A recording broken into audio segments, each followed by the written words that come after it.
Welcome back to Vidyarthi. Today we are going to cover February 2023 International Relations and Places in News. जो हमने जनवरी की cover की थी वैसे ही हम फेब में भी कवर करने वाले हैं, ऐसे ही हम कवर कर लेंगे इन्हें 10-12 दिन के अंदर. So let's get into it. चलिए स्टार्ट करते हैं विदाउट एनी फर्दर डिले. आज मैंने थीम वाइट करी है थोड़ी, तो अगर वाइट पसंद आता है तो प्लीज़ आप कमेंट्स में बता दीजिएगा, तो आगे से सारी वाइट ही रखेंगे. सो एटलीस्ट रीडेबल रहती है. ब्लैक एस्थेटिकली दिखने में अच्छी लगती है डार्क थीम, बट मुझे लग रहा था ऐसा कि फॉर पीडीएफ उसके लिए लाइट थीम बेटर रहेगी. और थोड़ा सा आवाज़ में इशू होगा क्योंकि मुझे थोड़ा सा कोल्ड एंड कफ है, सो प्लीज़ टॉलरेट इट. और इंटरेस्टिंग वीडियो होने वाली है. बहुत ज़्यादा कुछ है नहीं इस महीने में ज़्यादा, पर फिर भी जितना है हम अच्छे से कवर करेंगे कि इससे रिलेटेड कुछ भी आए, क्योंकि करंट अफेयर्स से ज़्यादा कंटेम्प्रेरी अफेयर्स आते हैं तो वो इम्पॉर्टेंट है. तो एक कान में बात होनी चाहिए एटलीस्ट, कहीं ना कहीं कुछ ना कुछ सुना हुआ हो, वो उस हिसाब से हम कर रहे हैं cover. So let's get into it. तो पहली जो जगह है जो न्यूज़ में थी वो थी नॉर्थ स्ट्रीम पाइपलाइन, जहाँ पे 2 एक्सप्लोजन हुए थे.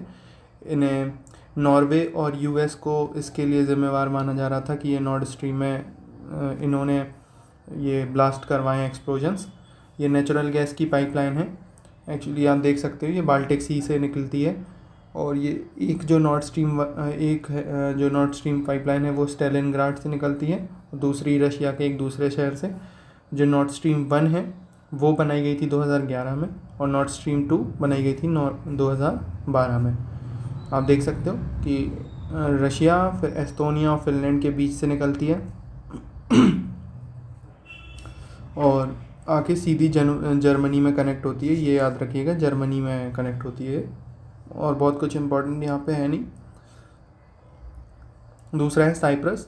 ये थोड़ा सा इंटरेस्टिंग केस है. तो साइप्रस के बारे में न्यूज़ में था, तो इसकी कैपिटल है निकोशिया. साइप्रस में क्या हुआ है न्यूज़ में, यहाँ पे क्रिस्टोडुलस प्रेसिडेंट बने हैं, वो न्यूज़ था. पर साइप्रस खुद एक इम्पॉर्टेंट इसलिए बन जाता है क्योंकि साइप्रस काफ़ी ज़्यादा न्यूज़ में इस वजह से रहता है क्योंकि टर्की यानी तुर्की इसे अपनी टेरिटरी बनाना चाहता है to conquer the Islamic caliphate, जो पहले होती थी वर्ल्ड वॉर 1 से, उस हिसाब से ऑटोमन एम्पायर के शासन में, उस हिसाब से चाहता है. तो इसी वजह से जो पॉपुलेशन है, जो नॉर्दर्न साइप्रस है वहाँ पे थोड़ी सी मुस्लिम पॉपुलेशन है, तो तुर्की ये चाहता है कि पूरा साइप्रस इनके अंडर में आ जाए करीब करीब, तो इनका अपर हैंड रहे कंट्री पर. और जो साउदर्न साइप्रस है वो साइप्रस की रिपब्लिक ऑफ साइप्रस कहलाया जाता है. तो ये देखते हैं.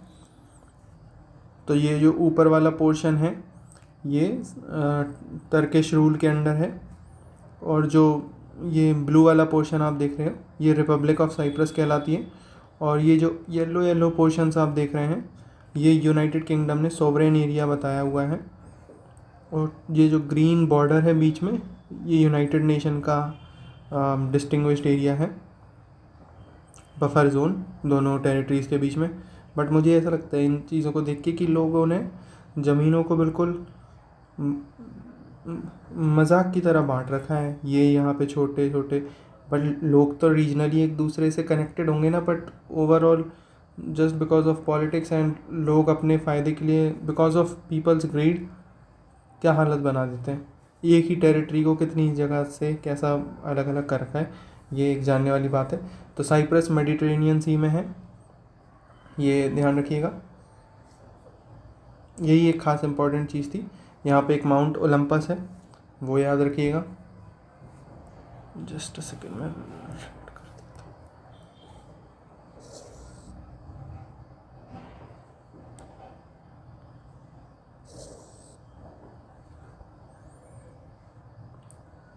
तीसरी है लेबनान काफ़ी ज़्यादा न्यूज़ में रही है. लेबनान एक्चुअली हम यहाँ पे इसे इसराइल के साथ कनेक्ट करके पढ़ेंगे क्योंकि because of current Hamas war.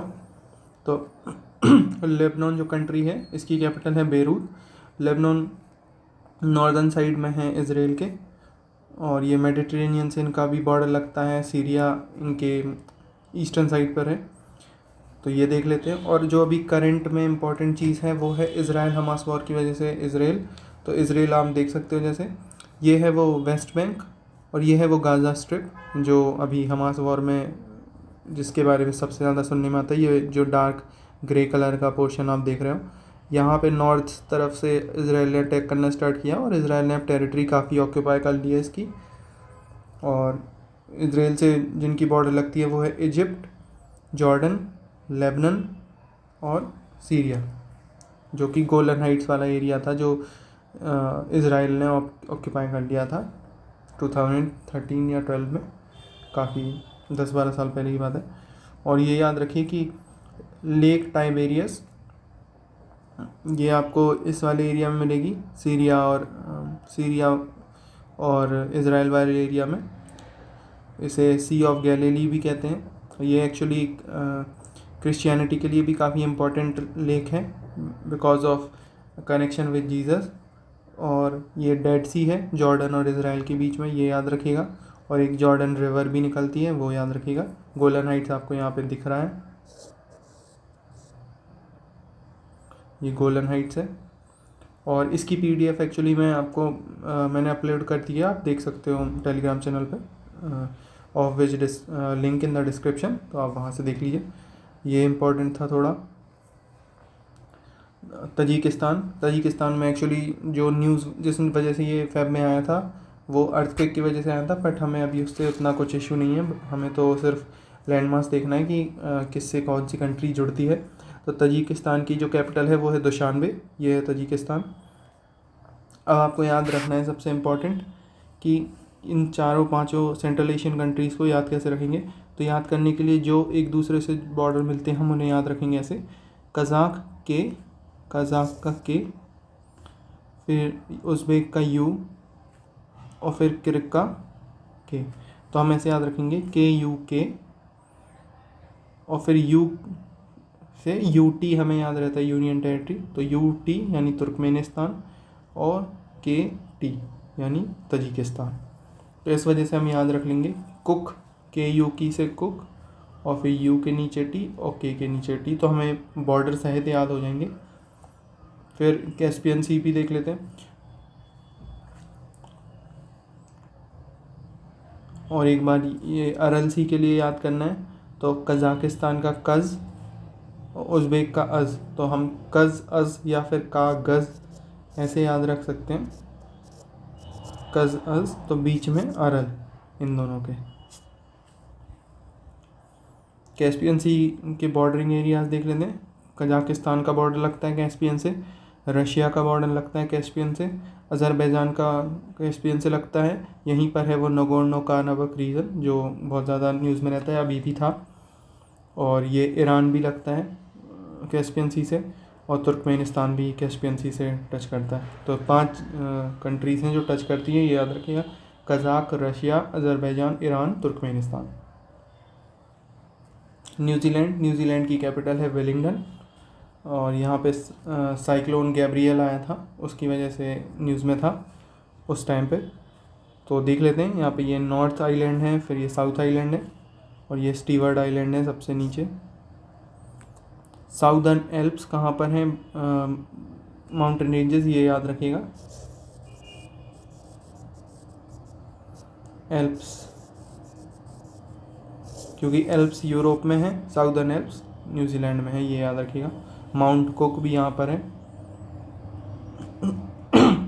और ये थ्वाइट्स ग्लेशियर के बारे में याद रखिएगा, ये एंटार्क्टिक का एक पोर्शन है जो काफ़ी ज़्यादा वार्म हो रहा है और ये सेपरेट हो सकता है एंटार्क्टिका से, इस वजह से ये न्यूज़ में रहता है। इसका नाम है थ्वाइट्स ग्लेशियर। इक्वेटोरियल गिनिया, ये इक्वेटोरियल गिनिया यहाँ पर है वेस्टर्न साइड में, in the middle of African continent. Lake Victoria के हम पैरेलल मान सकते हैं। यहाँ पे जूनोटिक मार्बर्ग वायरस एंड हो चुका है, इस वजह से ये न्यूज़ में था उस टाइम पे। और ये बॉडी फ्लूइड ट्रांसमिशन से होता है, यानी कि सेक्सुअली ट्रांसमिटेड होता है या फिर किसी ने वही सेम ब्लड यूज़ की हुई सिरिंज यूज़ कर ली, उससे होता है। उसी टाइप का बॉडी फ्लूइड ट्रांसमिशन है इसका। ये जूनोटिक डिजीज़ है, बैट से होता है, इसका कोई ट्रीटमेंट नहीं है।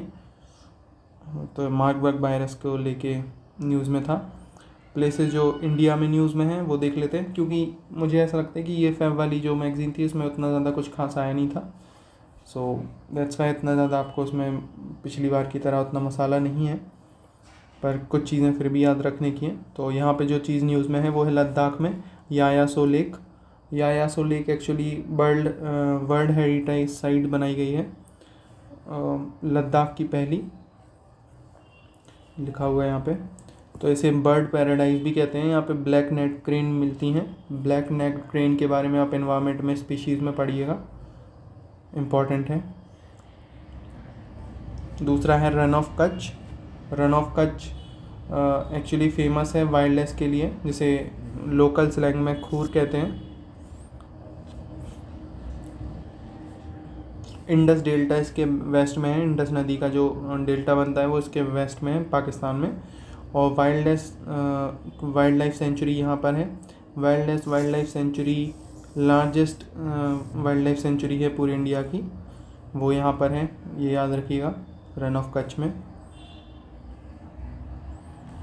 कच्छ से खच्चर याद रख सकते हो आप, तो उससे आपको याद हो जाएगा वाइल्ड लाइफ सेंचुरी। ये सप्तकोटेश्वर टेम्पल काफ़ी न्यूज़ में था उस टाइम पे।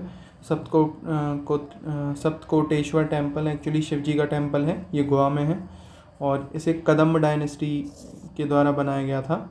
और ये 350 यानी कि 350-400 साल पुराना है। इसका रिस्टोरेशन हुआ है और इसे महाराज शिवाजी ने भी रीबिल्डिंग के लिए ऑर्डर किया था। तो ये थोड़ा सा यूरोपियन पोर्टुगीज़ स्टाइल में बना हुआ है, इस वजह से ये यूनिक है। और इसका मंडप आप देख सकते हो पोर्टुगीज़ स्टाइल में है, ये इस वजह से इम्पोर्टेंट है। तो ये याद रखिएगा सप्तकोटेश्वर टेम्पल गोवा। दरमा वैली उत्तराखंड में, दरमा वैली न्यूज़ में थी, वहाँ पे भी कुछ हुआ था। Just a second. दरमा वैली स्नो लेपर्ड साइट किया गया था यहाँ पर। सो दरमा वैली आप याद रखोगे। और ये यहाँ से दरमा रिवर निकलती है, जैसा आप देख सकते हो, मैंने यहाँ पे सर्कल भी कर दिया है। सो याद रखिएगा दरमा वैली इज़ इन उत्तराखंड। वही बस कंफ्यूज कर सकता है उत्तराखंड हिमाचल प्रदेश, अदरवाइज़ कुछ ऐसा नहीं है। ये समन बर्ड सेंचुरी उत्तर प्रदेश में है। इसे रामसर साइट डिक्लेयर किया था 2019 में। ये ऑक्सबोल लेक है। ऑक्सबोल लेक कैसे बनती है? By the change of water course river के, और एक साइड को सेपरेट होता जाता है समय के साथ, वो मिएंडरिंग की वजह से, तब जाके ऑक्सबोल लेक बनती है बहुत लंबे समय में। तो ये है। यहाँ पे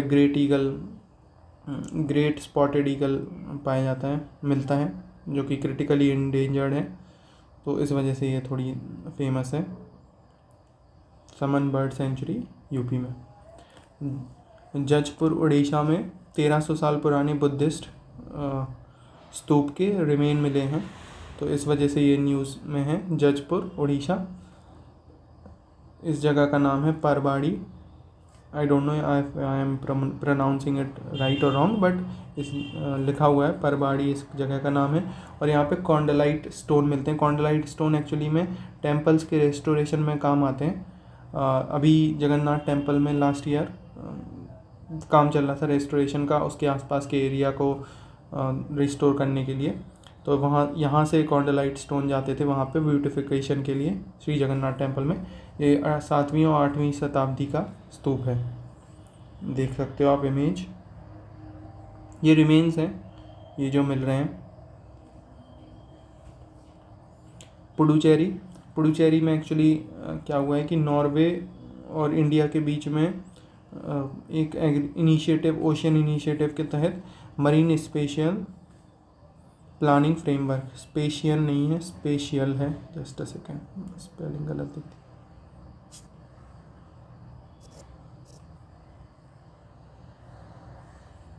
मरीन स्पेशियल प्लानिंग फ्रेमवर्क ये बनाया गया है। इस प्लानिंग फ्रेमवर्क के तहत ओशियन को अच्छे से मैप किया जाएगा और इसके जो रिसोर्सेज हैं उन्हें कैसे सस्टेनेबली यूज़ करना है इस पर ध्यान दिया जाएगा। तो just before utilising the resources they will map it in a sustainable way, और एक रोड मैप बनाएंगे कि कैसे यूज़ करना है, उसके लिए है ये MSP, marine special planning framework for sustainable use of coastal resources, sustainable mapping of coastal areas. ये आप देख सकते हो डायग्राम के थ्रू कैसे यूज़ होता है। कंटेक्स्ट समझेंगे, प्लानिंग प्रोसेस देखेंगे, इम्प्लीमेंटेशन, आउटकम्स, एडेप्टेशन, कोई भी अगर चेंज हो जाता है बीच में तो ये है। आई थिंक फिनिश हो गई है। मैंने कहा था इसमें इस वाले मंथ में कुछ ज़्यादा इतना खास था नहीं, बस जगह का नाम था, तो आप एक एक बार बीच में मान के चलिए आज आपने ये पढ़ा है, अभी लेक्चर के बाद थोड़ा सा देख लेना और फिर उसके बाद सीधा 2 दिन बाद 3 दिन बाद फिर से 5, 7, 10 मिनट निकाल के पढ़ लेना डिटेल से, ये जो छोटी छोटी लाइनों में चीज़ें लिखी हुई। इससे ज़्यादा आपको कुछ याद करने की ज़रूरत नहीं है, क्योंकि जितना रिमेंबर होना होगा वो इतने बार में हो जाएगा, और पेपर से पहले एक बार देख लीजिएगा। तो अदरवाइज़ आई डोंट थिंक कि आपको कोई इशू आएगा, और जितना जिस्ट मैं बता सकता था वो जिस्ट मैंने बता दिया। एंड आई होप कि तबीयत मेरी जल्दी से ही हो जाए, तो मैं साइंस एंड टेक का लेक्चर भी लेके आऊँगा, तो हम जल्दी से जल्दी कवर कर लेंगे चीज़ें। सो आई होप कि ये हेल्पफुल रहा होगा आपके लिए। And if you don't feel कि आपका टाइम वेस्ट हुआ है, so I would like to know your feedback. कुछ चीज़ें मैं बदल सकता हूँ तो प्लीज़ बताइए। And I will see you in the next one. Thank you so much for the time. जय हिंद।